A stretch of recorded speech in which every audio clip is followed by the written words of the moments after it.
अद्य मंगलवासरः अथवा भौमवासरः मार्गशीर्ष कृष्ण षष्ठी दिनांक 2 जानेवारी 2024 चरक चिकित्सा स्थान अध्याय 6 प्रमेय चिकित्सित शंखं चक्रं जलौकान् ददतमृतघटं चारुदोर्भिश्चतुर्भिः सूक्ष्मस्वच्छातिरुद्यां शुकपरिविलसन् मौलिमम्भोजनेत्रं कालाम्भोदोज्ज्वलाङ्गं कटितटविलसच्चारुपीताम्बराढ्यं वन्दे धन्वन्तरिं तं निखिलगदवनप्रौढदावाग्निलीलम् प्रौढदावाग्निलीलम् ब्रह्मणो हि समारब्धा मात्रेयाद्येषु पूजिताम् अस्मन्नार्यपर्यन्तां वन्दे गुरुपरम्पराम् आयुर्वेदरतं वन्दे माधवाख्यं महागुरुम् आयुर्वेदामृतं सर्वं शिष्येभ्यो यः प्रदत्तवान् द्रष्टाज्ञानी दृष्टकर्मा कृतकर्मा तथैव च अध्यापको विषक्श्रेष्ठो महान् संशोधकस्तथा गुणैरेतैः समुदितैः यत्कार्यं तदनोद्यतः समृद्ध्यर्थं हि कार्यस्य वयं नु प्रयतामहे सरस्वत्यै नमो यस्याः प्रसादात् पुण्यकर्मभिः बुद्धिदर्पणसङ्क्रान्तं जगदध्यक्षं वीक्षते आत्रेयं प्रथमं वन्दे आयुर्वेदजगद्गुरुम् आयुर्वेदामृतं सर्वं गृहीत्वा हि सुरेश्वरात् अग्निवेशादिकेभ्यो यत् प्रयच्छत्मनिसत्तमः प्रथमं तन्त्रकर्तारम् अग्निवेशं नमाम्यहम्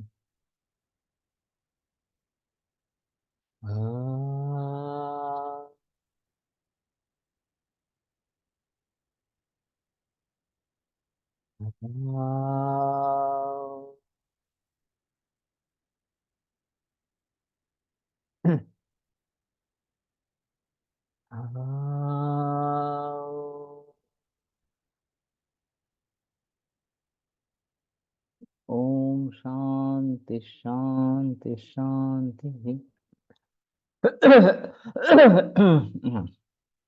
क्षीणेषु दोषेषु अवकृष्ट वस्तु धातुन प्रमेहान अनिलक करोति।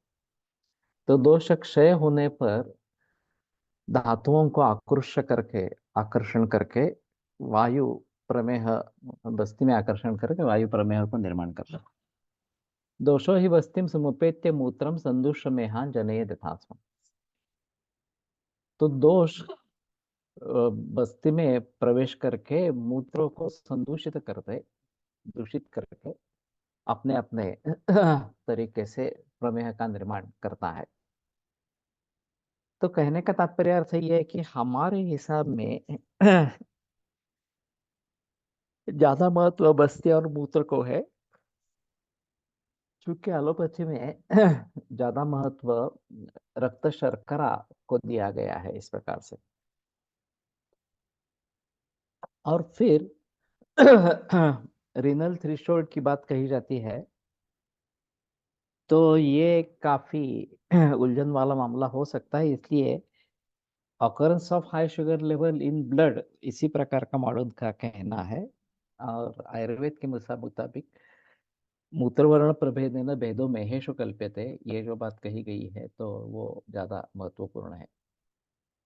साध्या कफोत्था दश पित्तजा षट याप्या न सध्या पवना चतुष्कः।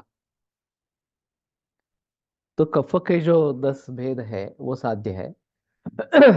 अब ज्यादातर देखा जाता है तो हमारे हिसाब में मेह का निदान ये उदक में इस प्रकार का ज्यादा दिखाई देता है।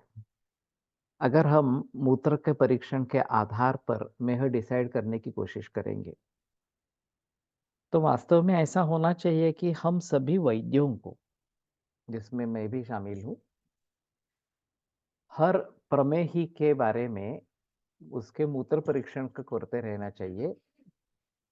ज्यादातर सांद्र सांद्र में है, सांद्र प्रसाद में है, ये भी दिखाई दे सकते हैं।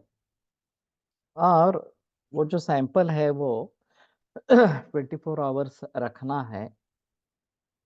और फिर इक्षु में है या फिर उदक में है, ये ज्यादा इस प्रकार का सामने आएगा। मूत्र विधावंत पिपीलिकाश्च, ये जो वर्णन किया गया है वो एक लैब वाले का कहना था कि जिनमें 4+ शुगर है उनको चुटियां नहीं लगती। अगर वो मूत्र कहीं टेबल पर वगैरह इस प्रकार का गिरा हो तो उसको चुटियां नहीं लगती है। और जिसको ट्रेस या बिल्कुल शुगर नहीं है उनको चुटियां लगती है। तो ये जो अभी बेनेडिक्ट सॉल्यूशन या फिर यूरिन में शुगर है या नहीं, ये देखने का जो क्राइटेरिया है वो नैसर्गिक क्राइटेरिया ही अच्छा है कि मूत्रे विधावंत पिपीलिकाश्च। लेकिन ये बाहर जमीन पर मूत्रोत्सर्ग करेंगे तो ये बात हो सकती है, बाथरूम में ये पॉसिबल इस प्रकार का नहीं है। और वो देखना पड़ेगा कि इसमें पिपीलिका दौड़ती है क्या इस प्रकार से। तो अभी केमिस्ट्री के जरिए हमें सब पता चल जाएगा, ये करने की जरूरत नहीं, ऐसी स्थिति नहीं है। तो उसका जो ऑब्जर्वेशन था कि जिनका बिल्कुल कम शुगर है या नहीं है उनमें चुटियां लगती है, और जिनमें 4+ शुगर है हमारे हिसाब से वहां नहीं लगती है। तो इसके दो कारण हो सकते हैं कि चींटियों को जो समझ में आता है वो हमारे समझ में नहीं आता, ये एक बात इस प्रकार से। और शायद जिनमें ज्यादा शुगर है हमारे हिसाब से, लेकिन कुछ दूसरे भाव ऐसे होंगे को जो चींटियों को आकर्षित नहीं करते या चींटियां उससे दूर रहना पसंद करती है। और इसलिए हमारे हिसाब में ये कौन सा मेह है ये देख के फिर उसकी जो स्पेसिफिक दवाइयां सुश्रुताचार्य ने बताई है वो देना बेहतर ऑप्शन इस प्रकार का है। वैसे चरक में आगे काफी योग आए हैं कफज मेह के लिए, और उनका भलीभांति प्रयोग हो सकता है इस प्रकार से। लेकिन हमारा निदान कफज मेह है तो ये बात हो सकती है। हमारा निदान डायबिटीज है और हम उसको इस प्रकार की दवाइयाँ दे रहे हैं, तो कोई मतलब इस प्रकार का नहीं। मैंने एक अजीब उदाहरण देखा था कि खर जाने इस प्रकार से जैसा कहता है, पिष्ट में है जैसा। तो मैंने बच्चा था मैंने ये चंद्रप्रभा दे दी, फायदा नहीं हुआ।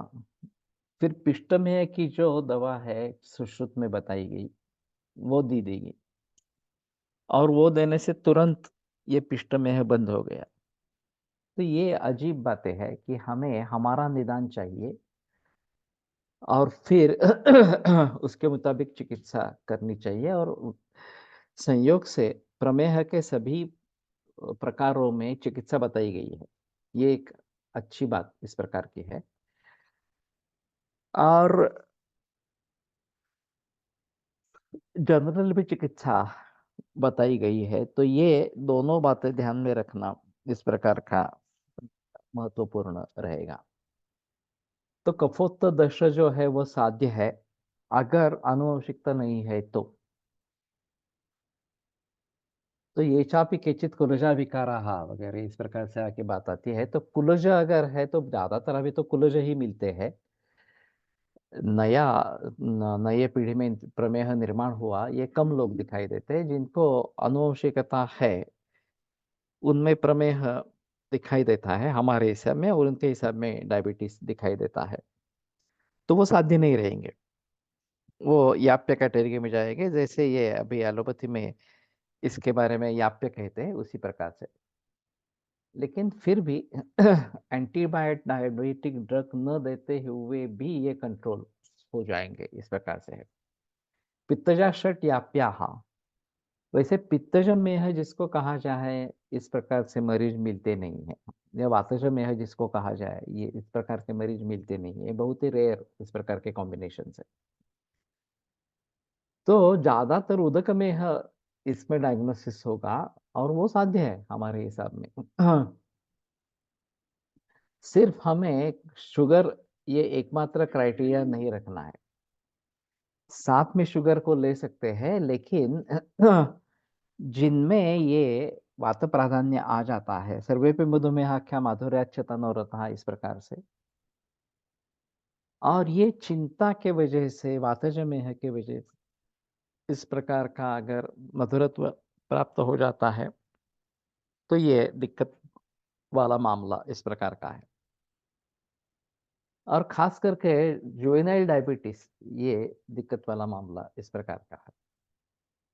इंसुलिन की खोज के बारे में बताया जाता है कि जो पहला लड़का बच गया इंसुलिन स्टेबल होने के जरिए, पहले जो इंसुलिन बनता था वो स्टेबल नहीं था, और पूरे प्रयास चल रहे थे।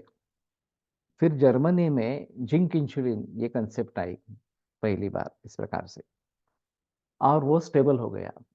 और फिर इंजेक्शन का निर्माण वगैरह वगैरह बाकी बातें होने लगी। तिलक आयुर्वेद महाविद्यालय में पढ़ते समय, मैं सेकंड ईयर में था, डॉक्टर शिवरामन करके किसी जर्मन डॉक्टर का, जर्मनी में जो स्थित है, उसका व्याख्यान हुआ था। तो उन्होंने तो बीए मेंडिस किया था और पूरे एलोपैथी के रिसर्च में थे। और फिर उन्होंने उस समय में ये बात बताई कि पहली बार जर्मनी में इस प्रकार से जिंक इंसुलिन बना। अब मालूम नहीं, गुणे शास्त्री के किताब में जसद भस्म के बारे में बहस की गई है, और प्रमेह के लिए यशद भस्म का प्रयोग करे, ऐसा उनका कहना है। तो शायद ये बात जिंक इंसुलिन के जरिए आ गई होगी, ये बात हो सकती है इस प्रकार से। अक्सर प्रमेह रोगी रिपोर्ट्स में बदलाव को लेकर ही आते हैं, उसमें बदलाव नहीं तो ट्रीटमेंट छोड़ देते हैं। बराबर। एलोपैथी ने सभी को इन्वेस्टिगेशन माइंडेड बनाया है और खुद को क्या हो रहा है ये देखना ही नहीं है, रिपोर्ट्स क्या बता रहे हैं वही देखना है। और उनके कहने में ऐसा है कि ये वस्तुनिष्ठ ऑब्जेक्टिव इस प्रकार के है, इसमें बायस नहीं होता। मुझे क्या लग रहा है, इसमें बायस आ सकता है, इसलिए इन बातों पर विश्वास नहीं करते। जो लैब कह रही है उस पर ही विश्वास करते हैं इस प्रकार से, या इन्वेस्टिगेशंस बाकी रेडियोलॉजिकल वगैरह जो कहते हैं उन पर ही विश्वास करते हैं। तो ये कुछ हद तक सही है, लेकिन ऐसा भी नहीं है कि खुद को क्या लग रहा है ये देखना ही नहीं है, ये बात भी बिल्कुल गलत इस प्रकार की है। तो लोगों को इसके बारे में सजग करते रहना बहुत आवश्यक इस प्रकार का होगा। किडनी फेलियर में भी ये प्रॉब्लम बहुत सताती है, क्योंकि लोग क्रिएटिनिन 4.9 था और वो 5.2 बन गया तो घबरा जाते हैं, नहीं नहीं ये ट्रीटमेंट काम नहीं कर रही है इस प्रकार से। तो इसके बारे में सजग होना ज़्यादा ज़रूरी इस प्रकार का रहेगा, और लोगों को सजग कराते रहना ये ज़्यादा ज़रूरी इस प्रकार का होगा। समक्रियत्वात् विषमक्रियत्वात् महत्तेत्वात् च यथाक्रमन्ते। तो ये साध्यासाधत्व क्यों है यहाँ पे उसका बताया गया है। समक्रियत्व, दोष और दूष्य इनमें समक्रिया इस प्रकार की है, एक ही क्रिया दोनों के लिए एक लागू होती है, खास करके कफजमेह के बारे में। जो अपतर्पण करने वाली दवा इस प्रकार की है वो मेद को भी कम करती है और कफ को भी कम करती है, आम को भी कम करती है इस प्रकार से। तो इसलिए आसान होता है। वास्तव में तुल्य दुष्यता ये कठिन माना जाता है, कृचर साध्य के लिए माना जाता है, लेकिन प्रमेह अपवाद है। प्रमेह तुल्य दुष्यता ये सुख साध्यत्व का लक्षण इस प्रकार का है। तो अभी भी जो मरीज हमें मिलते हैं डायबिटीज के बारे में, एक बात ऐसी होती थी कि हमारे पास, मेरे पास भी डायबिटीज के मरीज आते ही नहीं थे। केवल डायबिटीज के कॉम्प्लिकेशंस है, खास करके नेफ्रोपैथी और रेटिनोपैथी, ये हो रहे हैं तो मरीज हमारे पास आ जाते हैं। अब नेफ्रोपैथी या रेटिनोपैथी सिर्फ डायबिटीज से ही होती है ऐसे नहीं, हाइपरटेंशन से भी होती है, और वो एक अलग बात है, और दोनों भी होते हैं साथ में, हाइपरटेंशन और डायबिटीज इस प्रकार से।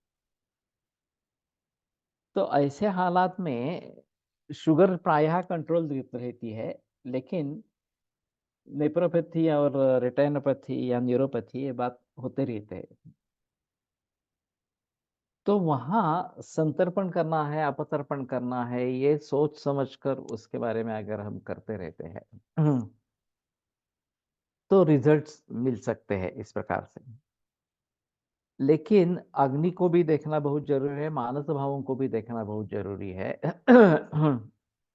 और ज्यादातर जो स्थूल इस प्रकार के स्थूल प्रमेही बलवान है का, ऐसे आगे बताते हैं कि बलवान है और स्थूल है, वो अपतर्पण करने से कफ भी कम हो जाता है, मेद भी कम हो जाता है, मूत्र का जो क्लेद है वो भी निकल जाता है, और फिर रिजल्ट्स आने लगते हैं, शुगर भी कम हो जाती है, वजन भी कम हो जाता है और स्फूर्ति लगती है। लेकिन जो कृश है, कृश तथा सत परिदुर्बलश्च, कृश और परिदुर्बल इस प्रकार का रुग्ण है, तो उसमें संतर्पण करना है। अग्नि अच्छा नहीं है या फिर पचन अच्छा नहीं हो रहा है, क्योंकि मानस भाव अच्छे नहीं है, प्रसन्नता नहीं है, तो ये दिक्कत वाला मामला हो जाता है। और शुगर कम नहीं होती, चाहे एलोपैथी की दवा लो, इंसुलिन ले लो, कुछ भी करो, या हमारी भी दवा ले लो इस प्रकार से। तो समक्रियत्व अगर है तो ये बात चलती है इस प्रकार से। और अभी ओबेसिटी के पेशेंट्स में, पीसीओडी जिनमें है, इनमें मेटफॉर्मिन देना शुरू हो गया है। अपतर्पण करने के मेटफॉर्मिन वैसे अपतर्पण करने वाली दवा इस प्रकार की है, और उसके साइड इफेक्ट्स दिखाई देते हैं। दूसरा एक जो चक्कर इन मरीजों में दिखता है, वो शुगर कंट्रोल करने के लिए खाना, गोली जरूरी है, और गोली के लिए खाना जरूरी। ये डॉक्टर ने इतने गहराई में पहुंचा दिया है कि हम पूछते हैं कि जब तुम नाश्ता करते हो, ब्रेकफास्ट करते हो, तो तुम्हें भूख लगती है या नहीं लगती है। तो बहुत सारे मरीज कहते हैं कि नहीं लगती है। फिर खाना क्यों खाते हो? नहीं नहीं वो गोली लेनी है ना, चाहे डायबिटीज की गोली लेनी है, चाहे हाइपरटेंशन की गोली लेनी है, चाहे थायराइड की गोली लेनी है, या कोलेस्ट्रॉल की लेनी है, जो भी गोली लेनी है, एस्पिरिन लेनी है हृदरोग के लिए इस प्रकार से, तो डॉक्टर बता देते हैं नहीं नहीं आपको ब्रेकफास्ट करना बहुत जरूरी है, गोली लेनी है तो ब्रेकफास्ट करना जरूरी है। पहले दिन का अन्न जीर्ण हुआ है नहीं हुआ है, वैसे ही तुम खाना खा रहे हो, ये बात देखी नहीं जाती। और भूख न हो, पचन नहीं हुआ है और खाना खाया तो वो बिगाड़ देता है, ये भी कंसेप्ट नहीं है। आपको शुगर कंट्रोल करने के लिए या ये हाइपरटेंशन कंट्रोल करने के लिए वगैरह वगैरह गोली की ही आवश्यकता है। और खाली पेट गोली लेंगे तो वो ज्यादा नुकसान करेगी, इस प्रकार से दुष्परिणाम होंगे, इसलिए खा के लेनी है। कोई ये नहीं बताता कि अगर आपको भूख नहीं है तो खाना स्किप करो, गोली भी मत ले लो। मैं सुझाव देता हूँ कि ब्रेकफास्ट नहीं लेना है ऐसी अवस्था में। ब्रंच अगर हो सकता है 11 साढ़े 11 बजे, कि जब भूख लगती है तो ये आप खाना खाओ और गोली ले लो, इस प्रकार से। ब्रंच भी नहीं होता है, लंच में जाते हैं, चले जाते हैं, तो 12:30 एक डेढ़ इस प्रकार से लंच होता है। और फिर वहां भूख लगती है तो ठीक है, अगर वहां पचन हो जाकर भूख लगती है तो ठीक है, पचन होता नहीं है, भूख लगती नहीं है, तो फिर पहले रात का खाना सोचना चाहिए। तो हम सुझाव देते हैं कि रात का खाना जो है वो केवल मूंग का सूप या दूध वो ले लो। तो दिन में एक ही दफा खाना होगा। और फिर ये खाना हल्का होने के कारण सुबह है ब्रेकफास्ट में या ब्रंच में या लंच में खाने का पचन होगा और भूख लगेगी। तभी लेनी है तो गोली लेनी है, नहीं तो गोली नहीं लेनी है, इस प्रकार से इंसुलिन भी नहीं लेना है, इस प्रकार से। तो ये बात काम करती है। और धीरे धीरे शुगर लेवल में बदलाव आने लगता है, इस प्रकार से। तो एक ही दफा खाना या ज्यादा से ज्यादा 2 दफा खाना, ये ज्यादा बेहतर इस प्रकार का है, अगर अपतर्पण कर सकते हैं तो। In prameha for santarpana which drugs should be use, इनफर्टिलिटीच्या पेशंटला देखील मेटफॉर्मिन देतात। वो शायद पीसीओडी के जरिए देते हैं, इस प्रकार से। वैसे देखा जाए तो वसंत कुसुमाकर एक अच्छी दवा है। दातार गुरु जी के मुताबिक यकृत में आकाशीय नाद इस प्रकार के अगर है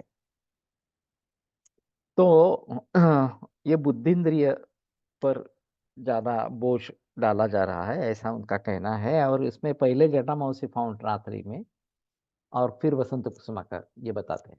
वैसे मैं वसंत कुसुमाकर काफी लोग मरीजों में इसका प्रयोग करता रहता हूँ, जहां जहां स्ट्रेस है वहां सभी जगहों में वसंत कुसुमाकर का प्रयोग करता हूँ। उसके साथ में रसपाचक देता हूँ कि चिंता नाम चाहते चिंतनात् ये कारण है।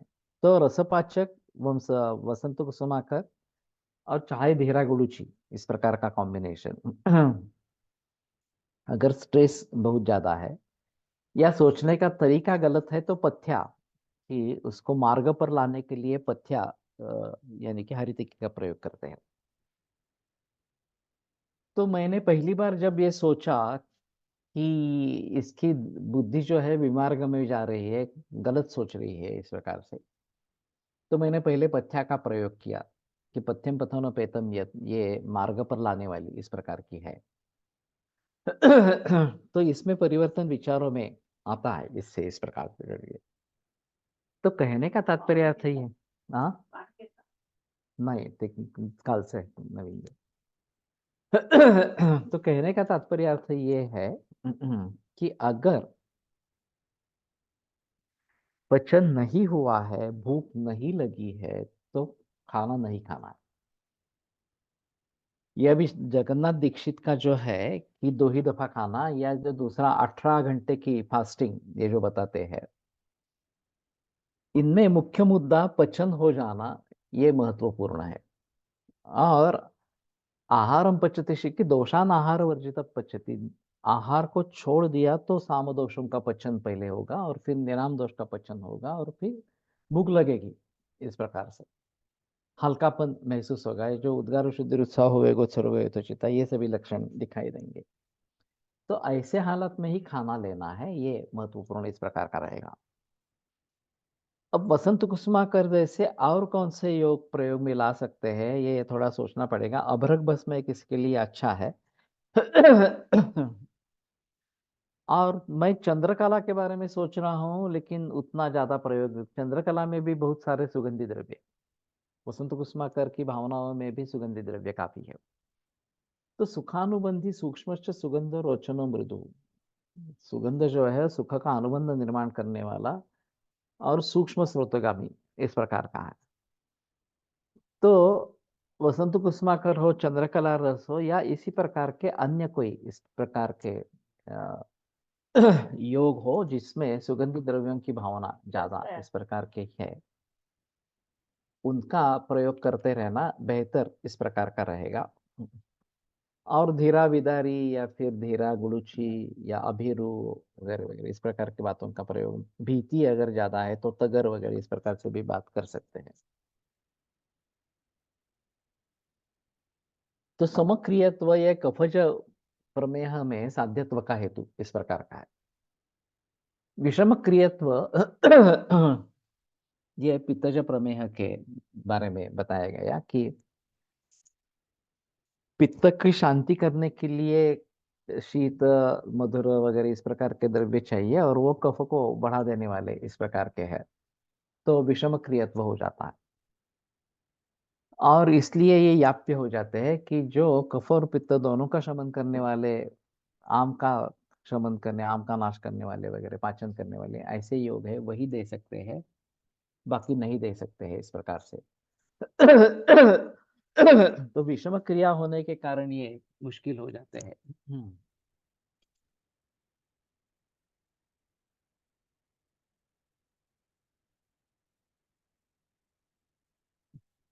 वसंत कुसुमाकर बहुत कॉस्टली होता है सर, कई पेशेंट्स अफोर्ड नहीं कर सकते।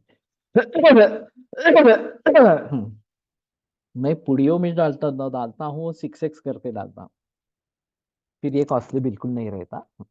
अगर आपको प्रिस्क्राइब करना है तो एक ही गोली दिन में देनी है, ज्यादा नहीं देनी है इस प्रकार से।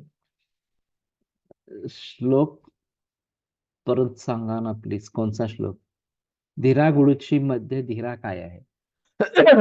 धीरा यानी कि गुडुची, चक्र लक्षणी का धीरा या गुडुची का एक पर्याय है। और विदारी के लिए धीरा ये शब्द का प्रयोग हो सकता है इस प्रकार से।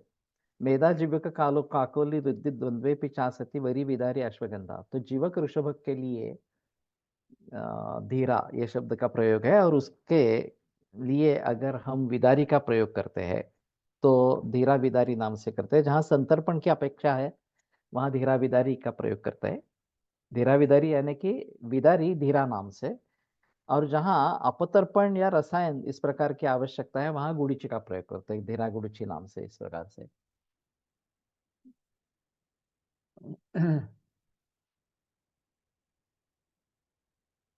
धीरा कौन सा? पर्यायों का प्रयोग है इसमें, तो उसको सुगंधित द्रव्य गुरुची इटसेल्फ। लेकिन वसंत कुसुमाकर या चंद्रकला में जो भावनाएं है काफी सुगंधी इस प्रकार की है।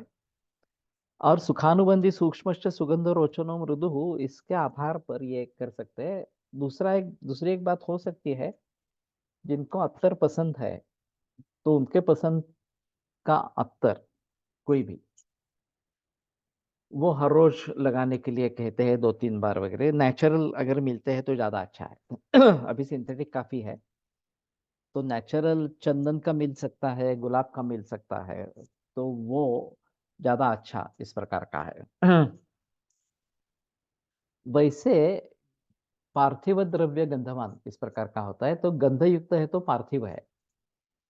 और अभी जो ऑस्टियोपोरोसिस या विटामिन D3 की कमी और उसके जरिए ऑस्टियोपोरोसिस वगैरह इस प्रकार की बातें दिखती है, वहां सुगंधों का अच्छी तरीके से प्रयोग हो सकता है।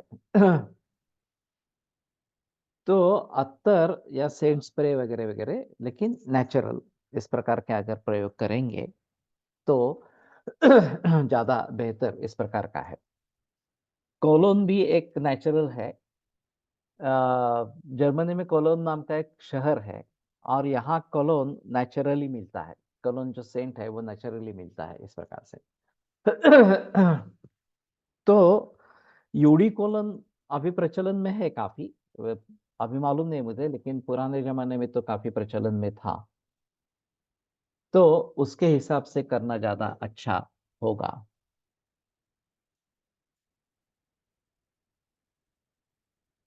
प्रमेह संप्राप्ति पुनः संग। ये भी प्रमेय की संप्राप्ति ही चल रही है इस प्रकार से। मेदश्च मांसंच शरीरजंच क्लेदं कफो वस्तिगत प्रदुष्य, ये जो बात बताई गई है। बहुबद्ध मांस और मेद इसमें दूष्य इस प्रकार के है, और क्लेद बड़ा रहता है, पानी ज्यादा पीते हैं लोग वगैरह वगैरह इस प्रकार से। और फिर ये क्लेद मेद तक जब जाता है, मांस मेद तक, तो उसको बाहर निकालने का एक तरीका, उसको बस्ती रूप कोष्ठ में लाना और बाहर निकाल देना, मूत्र से क्लेद वाहन ये होता है। तो ये शरीर की स्वाभाविक प्रतिक्रिया होती है। एलोपैथी में भी ऑस्टियोपोरोसिस में नेजल रूट से दवा उपलब्ध है, ऐसा सुना है ये। तो गंध तत्व का अगर प्रयोग करते हैं तो अभी ये D3 वाले जो है डिफिशियंसी वाले, उन सभी में ये भी बात बतानी होगी कि गंध गुण का प्रयोग करेंगे और अत्तर सूंघने के लिए कहेंगे बार बार इस प्रकार से। जो उनको पसंद है नेचुरल देना जरूरी इस प्रकार का रहेगा।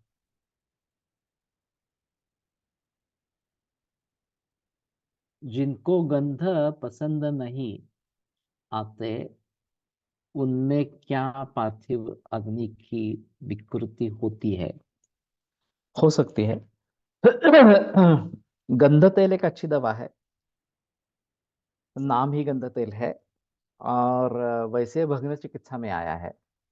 तो उसके 2-3 बूंद या 4-5 बूंद दूध में डालकर लेते हैं, तो वो भी एक अच्छा काम करता है इसके लिए, ऑस्टियोपोरोसिस या फिर D3 डिफिशियंसी के बारे में।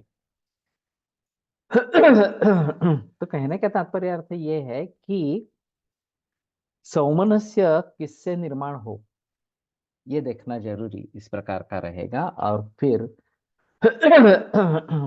सौमनस्य निर्माण हो जाएगा तो पचन भली भांति होने लगेगा। बहुमूत्रता नहीं है, but sugar levels are high, how to think? मैं मानता हूं कि डायबिटीज और प्रमेह अलग अलग निदान है। अगर बहुमूत्रता नहीं है तो हमारे हिसाब में प्रमेह नहीं है, तो डायबिटीज है। जो एलोपैथी का निदान इस प्रकार का है। अब एलोपैथी के निदान को हमारी दृष्टि से कैसे देखा जाए, ये एक अलग तरीका है। जैसे कैंसर के बारे में मैं बात करता हूँ, हाइपरटेंशन के बारे में बात करता हूँ, उसी प्रकार डायबिटीज के बारे में सोचना है, हृदरोग के बारे में सोचना है। तो संतर्पण और अपतर्पण यही विचार प्रधान है उसमें। और ये एक निश्चित हो गया कि संतर्पण करना है, अपतर्पण करना है, तो फिर उसके आधार पर हम आगे जरूर सोचते हैं। गंध तेल प्रचलित किस कंपनी का मिलता है? एवीएस का मिलता है, और शायद एवीपी का भी मिलता है। अभी यहाँ पार्थ काले भी बनाता है गंध तेल, पुणे में। तो हम उसका इस्तेमाल, मैं हर रोज लेता हूँ गंध तेल, 2 बूंद दूध के साथ। सुगंध श्लोक कौन सा? ये गुणों के बारे में सुश्रुत में काफी बातें बताई है।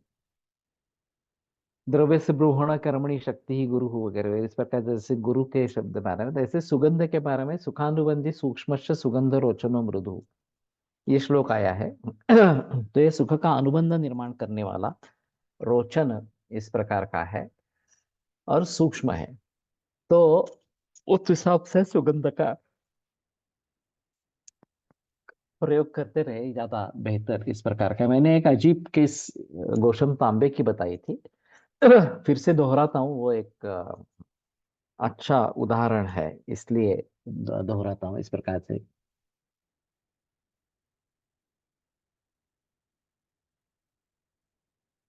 केरला आयुर्वेद।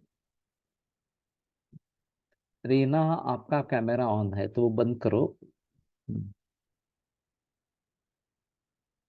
डायबिटीज को पित्तज या रक्तज में नेह मान सकते हैं क्या? ऐसा तो नहीं है। जैसे मैंने कहा, कफज में है या वातज में है, ये देखना पड़ेगा, लेकिन मूत्रवर्ण प्रभेदन अगर देखते हैं तो कफज में ही होते हैं ये। काल में ही मशीन इभम वगैरह इतने प्रकार से दिखाई नहीं देते। कोलरकर सर ने एक केस देखी थी, ऐसा बताया था। कोस कैप्सूल भी आता है ये।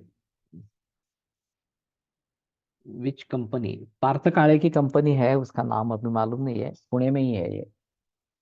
और एवीएस की मिलती है। Please share what you are taking daily in how much quantity and. गंध तेल 2 बूंद दूध के साथ हम गुड़ुचि सुवर्ण सिद्ध क्षीर बनाते हैं। 1 कप पानी, 1 कप दूध, और गुड़ुचि और सोना डाल के उबालते हैं, और फिर उसमें 2 बूंद गंध तेल डाल के लेते हैं हर रोज। इस प्रकार से ये रसायन के हिसाब से लेते हैं। तो विषम क्रियत्वात ये पित्तज मेह के लिए है। महात्यत्वाच यथाक्रमंते, और महात्यत्व होने के कारण वातज प्रमेह असाध्य है। और चकार से यह विषम क्रिय भी है। तो वातज में विषम क्रिय वाले भी है और महात्यय भी है, इसलिए वो असाध्य इस प्रकार के हो जाते हैं। तो वैसे देखा जाए तो वातज में इस प्रकार के कम दिखाई देते हैं, जिनको हम ओजो में मज्जा में इस प्रकार से कुछ लेबल कर सकेंगे। चंदन ककुभ कषायम, ओजो में ही नाम चंदन ककुभ कषायम, अर्जुन का नाम अर्जुन, इसका कषाय ओजो में हमें देना है, इस प्रकार का सुश्रुत का वर्णन है। तो कुछ मरीजों में फंडसरकर ने इसका प्रयोग किया था, और मैं भी करता हूँ कभी कभी इस प्रकार से। तो ये ओजक क्षय हो रहा है, और ओजो में है उसके जरिए ओजक क्षय हो रहा है, तो ये बात काम करती है। Covid induced prameha, how to think.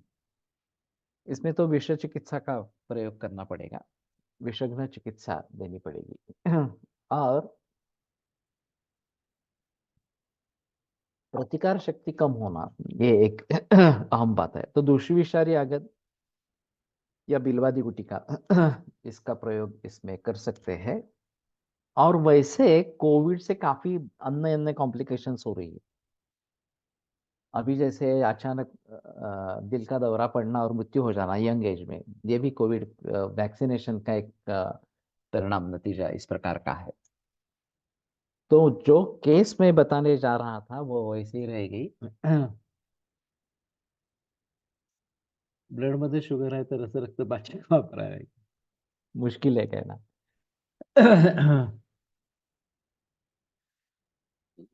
रसरक्त पाचक रक्त में स्थित दोषों का पचन करते हैं। शर्करा से संबद्ध अगर कफ दोष है और उसका पचन हो जाए तो एक अलग बात रहेगी, नहीं तो ये थोड़ा टेढ़ा, इस प्रकार टेढ़ी सोच इस प्रकार की होगी। चंदन एंड अर्जुन ककुभ कषाय इस प्रकार का है। जिन डायबिटीज रुग्ण में अचक्षुष्य हेतु हो, उनको नेत्र विकार जैसे रेटिनोपैथी मिलती है, वो तो देखा गया है। अचक्षुष्य पदार्थों का अगर सेवन होता रहता है तो ये इस प्रकार से रेटिनोपैथी हो गई, इस प्रकार का मिलता है, या हिस्ट्री में बाद में हमें पता चलता है इस प्रकार से। तो गोशम तांबे वैद्य डीएसएससी हुए, और फिर अपने कोकण में उनका देहात था, वहां पे गए, और गांव में पता चला कि ये डॉक्टरी पास करके आए हैं, तो एक मरीज आ गया। और वो भी अजीब किस्सा था, पेनिसिलिन ले लिया था, उससे रिएक्शन आ गई थी, और पूरे बदन पे रैश था। अब इनके पास तो कोई दवाई नहीं थी, ऐसे ही घर गए थे। पहला मरीज है, उसको ट्रीट नहीं करेंगे तो भी नुकसान होगा, या फिर मैसेज अच्छा नहीं जाएगा। तो उन्होंने सोचना शुरू किया कि क्या कर सकते हैं इस प्रकार से। पेनिसिलिन की एलर्जी हो गई है, तो उसको क्या दे सकते हैं। तो पहला विचार मन में आया कि विशेषज्ञ चिकित्सा करनी चाहिए। और फिर विशेषज्ञ क्या है, तो उस समय में फिटकरी जो है, एलम, तुरटी, ये दाढ़ी के बाद लगाते थे लोग। तो घर में होती थी वो, और उसकी शुद्धि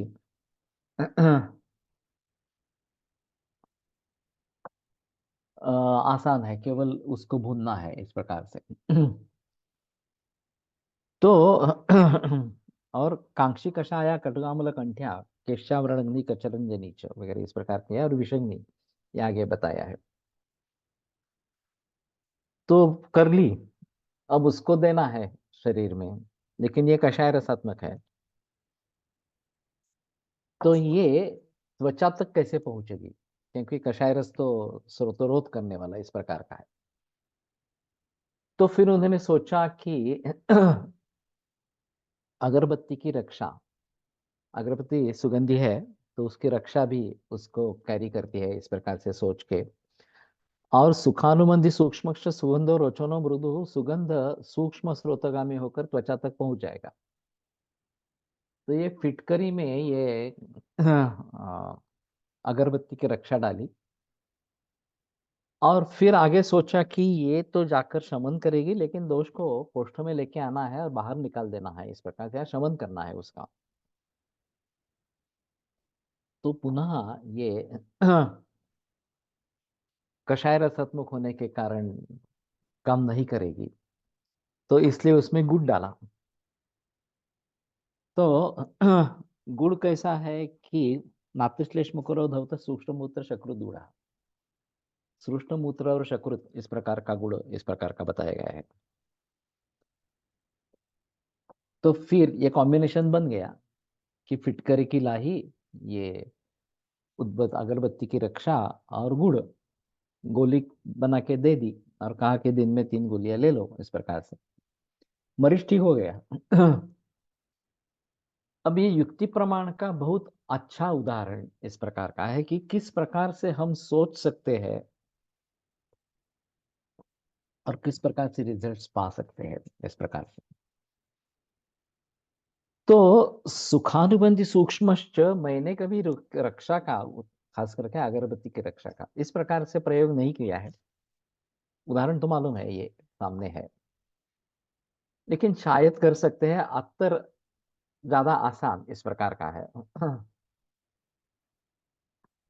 और वो लगाने के लिए कहेंगे, जिसको जो अत्तर पसंद है, सभी को एक ही अत्तर पसंद होगा ये भी बात नहीं है। तो जिसको जो पसंद है वो करे इस प्रकार से। और फिर मन की अगर प्रसन्नता रहेगी, ये सुखानुबंध निर्माण हो जाएगा, तो उससे अच्छे रिजल्ट्स इस प्रकार से आते हैं।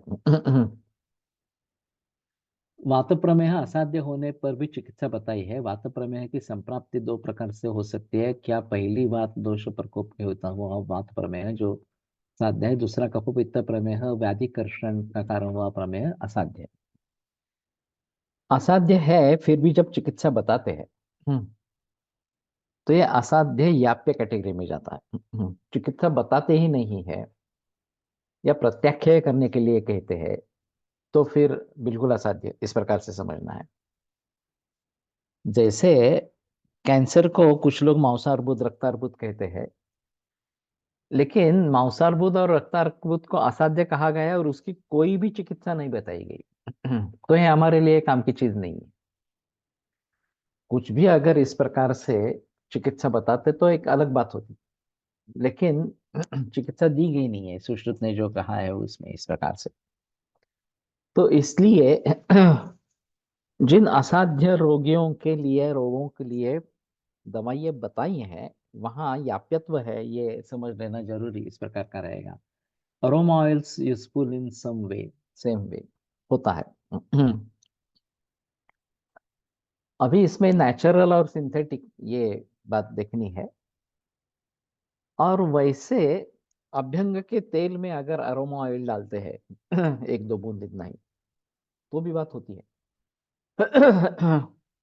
क्योंकि ये अभ्यंग के जरिए पूरे शरीर में इसे, अभी सेंट स्प्रे का वगैरह इस प्रकार का ज्यादा प्रचलन है। और जब तक ये रहता है तब तक उसका फ्रैग्रेंस आता रहता है, फिर उड़ जाता है इस प्रकार से। तो फाया अत्तर का इस प्रकार का लगाने से ज्यादा देर तक हम कर सकते हैं इस प्रकार से। और मेरा फिर भी मतलब है कि नेचुरल को ही प्रयोग करें, वे महंगे हैं उसमें से बात, संदेह की बात नहीं है, लेकिन फिर भी जो नैसर्गिक है उन्हीं का प्रचलन करे, वो ज्यादा अच्छा है। यूएई में काफी अच्छे अत्तर मिलते हैं, वैसे काफी महंगे भी होते हैं, फिर भी यूएई फेमस है अत्तरों के लिए इस प्रकार से। तो उसका भली भांति अगर हम प्रयोग करते रहेंगे तो ये सुखानुबंध जो इसके जरिए होता है, सुगंधित द्रव्यों के जरिए, उसका पूरा फायदा हम उठा सकते हैं। तो ये जो वातजमेह है जिसमें असाध्यता बताई गई है फिर भी ट्रीटमेंट बताई गई है, तो फिर ऐसा सोचना है कि ये याप्य कैटेगरी में इस प्रकार के है। सर्वेपि मधुमेहाख्या तानु माधुर्याच तनोरतः, ये जो बात कही गई है इस प्रकार से, ये क्रम से जो वातजमेह में परिवर्तित इस प्रकार के हो जाते हैं, वो ज्यादा डिफिकल्ट है। इसमें संदेह की बात नहीं है। और इसलिए मेरा अभी तो मानना है कि डायबिटीज को प्रमेह समझकर ट्रीटमेंट करने के बजाय डायबिटीज को अपने हिसाब से सोचकर चिकित्सा करना ज्यादा बेहतर है। कौन सा रोग है, या खास करके संतर्पण करना है अपतर्पण करना है, किस लेवल पे करना है, शारीरिक स्तर पर करना है मानस स्तर पर करना है, ये दोनों महत्वपूर्ण इस प्रकार की रहेगी। और उसके मुताबिक अच्छी चिकित्सा हो सकती है। अभी काफी लोग उभर आ रहे हैं एलोपैथी के इस प्रकार के।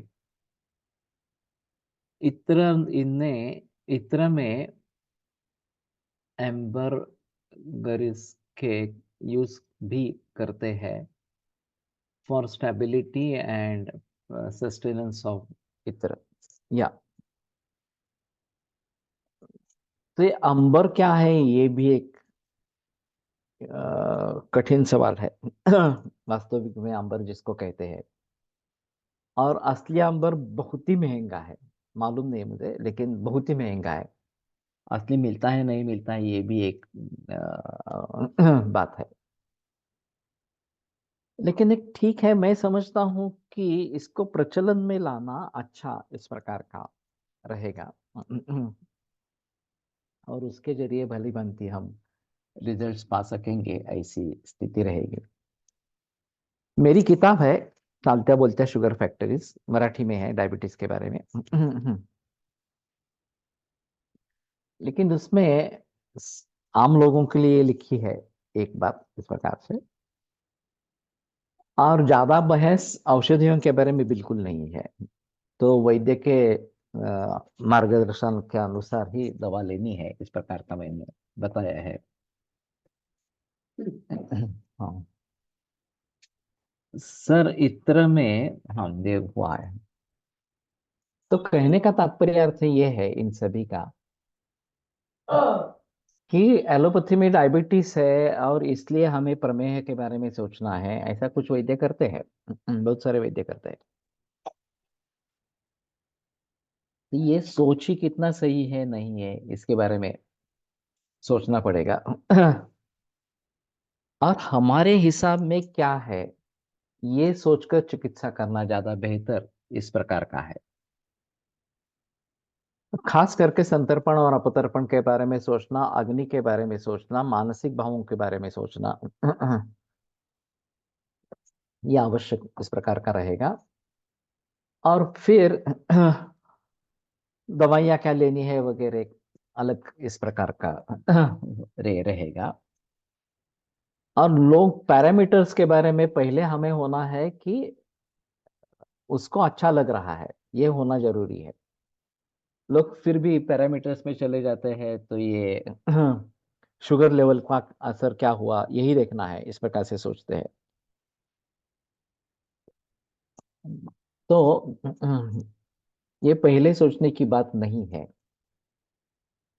अगर मानसिक स्थिति में बाकी में सुधार होता है तो शायद शुगर लेवल में भी सुधार। आ जाता है इस प्रकार से। धातु बल कम है तो लंघन से बलहानि ज्यादा होती है, ऐसे में क्या करें? ये संसर्जन क्रम करने का मामला है। सर कहरा व पिष्टि भी, इष्टि ही अंबर होता है शायद, नहीं मैंने तो नहीं सुना है इस प्रकार से।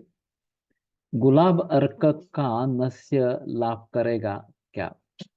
पृथ्वी महाभूत और मानस दोनों पर केमिकल मिक्सिंग सेवल से है, नहीं रहेगा। हो सकता है। चंदन का तेल मिलता है, गुलाब का भी अर्क मिल सकता है इस प्रकार से, और हम खुद भी निकाल सकते हैं। ये भी एक बात है। तो इन सभी का प्रयोग जरूर हो सकता है इस प्रकार से। और गुलाब का अत्तर मिलता है नेचुरल, जैसे वाला का ये जो है उशीर, उसका मिल सकता है। चाफा का मिलता है, वगैरह वगैरह, काफी इस प्रकार से है जो अ, तेल पर संस्कार करके तेल प्रयोग में लाना, ये भी एक अत्तर में है। इस प्रकार से सुगंध है वो तेल पर ट्रांसफर करते हैं। हाँ, और ऑयल बेस्ड अत्तर बनते हैं। ये भी एक अच्छा तरीका है, थोड़े सस्ते रहते हैं इस प्रकार से, बाकी जो अत्तर है उसके हिसाब से देखा जाए तो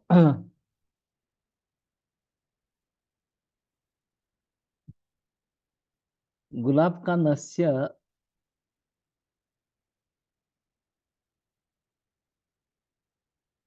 लाभ करेगा क्या? हाँ, वो तो ठीक है। तो सोच सकते हैं इन सभी के बारे में। और दूसरा तरीका योग का है। भली भांति प्राणायाम करते हैं। हाँ, और चले वाते चलम चित्तम निश्चले निश्चलम भवेत, इसके आधार पर मन शांत स्थिर हो जाता है, तो भी बात बनती है। तो प्राणायाम रेग्युलरली करना है, ये भी है। अंबर म्हणजे माशांचे सुकवलेले पित्त आहे, कोळी लोकांकडे मिळेल, ओले असताना खूप दुर्गंधी येते। कोशिश करके देखो मिलाने की। क्योंकि मुझे इसके बारे में जानकारी नहीं है कि अंबर वास्तव में क्या है इस प्रकार से। और शुरू में दुर्गंधी और बाद में सुगंधी, ये थोड़ा अजीब है। लेकिन ठीक है, अगर वैसी स्थिति है तो कर सकते हैं। सर, हम्म। एम्बर जो है हम्म। वो वेल की वॉमिटिंग है। उसको जब वेल कई सालों में वॉमिटिंग करती है तो वो इकट्ठा हो जाता है, तो फिर उसको सुखा के एम्बर बनता है। और हम्म। कहरवा पिष्टी का जो सोर्स है वो सर एम्बर उसमें रहता है। ओके। लेकिन ठीक है, अभी अंबर नाम से बाजार में कुछ मिलता है क्या? सर तृणकांत मणि भी बोलते हैं, तो उसको क्रिस्टलाइट फॉर्म में मिलता है। मिलता है तो कोशिश करेंगे। और वो सुगंध आती है क्या? बहुत कॉस्टली है। बहुत कॉस्टली है, ये तो मैंने भी सुना था, बहुत कॉस्टली है इस प्रकार के। तितली अंबर, ये तो मालूम नहीं है। नाही, काय आहे ते?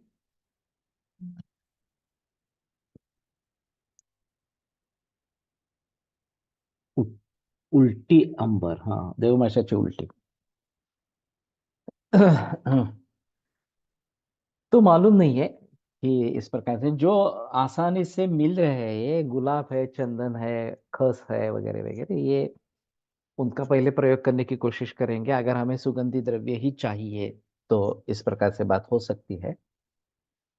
और फिर काफी कॉम्बिनेशंस वगैरह भी की जाती है, ऐसा भी है। तो उन सभी के बारे में थोड़ा गहराई में जाकर सोचना पड़ेगा और सोच समझकर चिकित्सा करनी पड़ेगी, तो ये शायद बात बन सकती है इस प्रकार से। ambergris costs 1 crore per kg, as I have heard. ये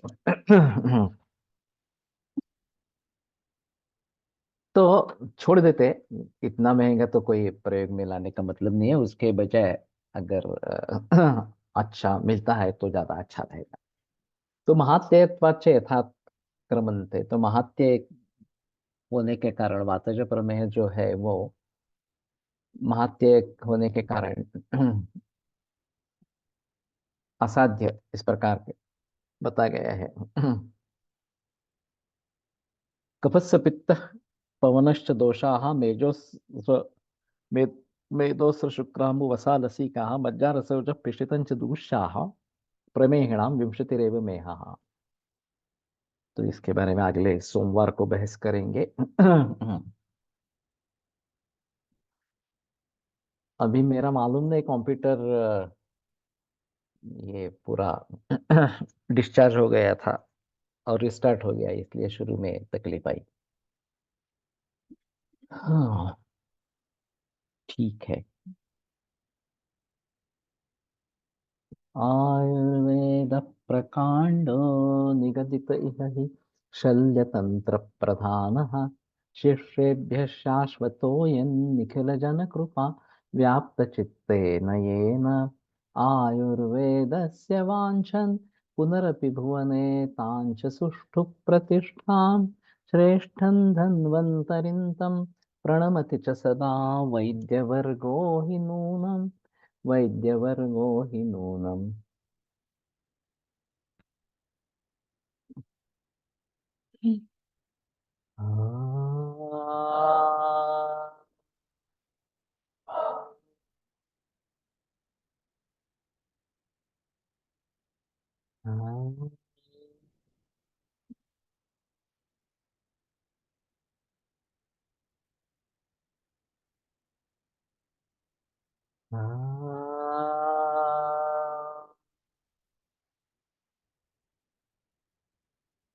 ओम शांति शांति शांति। विरम्यते व्याख्यान व्यापारात्। श्वः पुनरपि मिलिष्यामः।